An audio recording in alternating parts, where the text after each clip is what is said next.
Hello, my name is Ridley. Welcome to the video.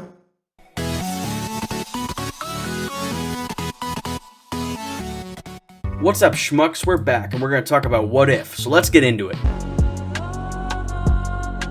What If Episode 2 has dropped, and it answers the question of what if T'Challa became Star-Lord. This episode was excellently marketed, and a lot of its surprises were hidden, so I'm going to tiptoe around certain footage for now, so let's do non-spoilers, and then we can talk some spoilers. Firstly, this episode was fantastic. It took the whole concept of what if blank happened and absolutely ran with it, and it displays a lot of different and quite interesting concepts and does them in really fun and interesting ways. Whereas the Captain Carter episode felt like a condensed version of Captain America, the first Captain America, this does not feel like a condensed version of Guardians of the Galaxy. Instead, it's something completely different, and it becomes a big heist episode by the end. First up, Chadwick Boseman is glorious in this. Black Panther wasn't a particularly funny character. He was more of a straight-laced kind of character, which I really liked. But here, this is more of a comedic kind of character, and Chadwick absolutely nails it. Hearing his voice and seeing the message at the end of this episode was like an uppercut right to the heart, and it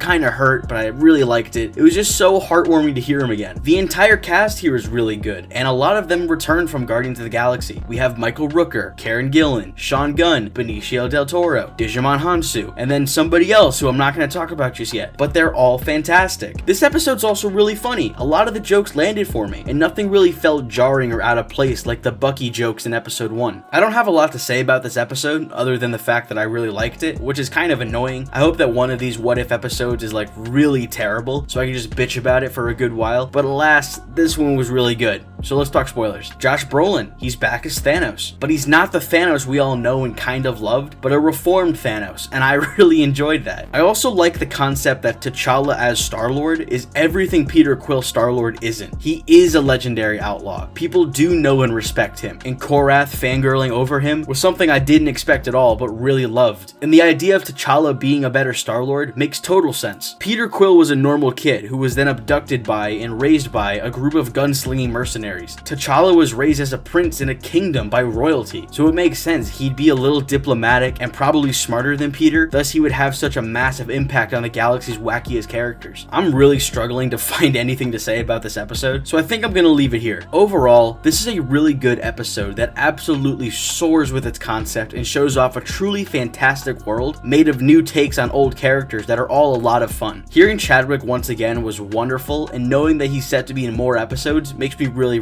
happy. I actually have no real criticisms with this episode, which feels weird to me as someone who likes criticizing things, and I don't like it. Anyway, thank you for watching. Have a fantastic day. Who, me? I am just an ordinary junker. But there is one name you may know me by.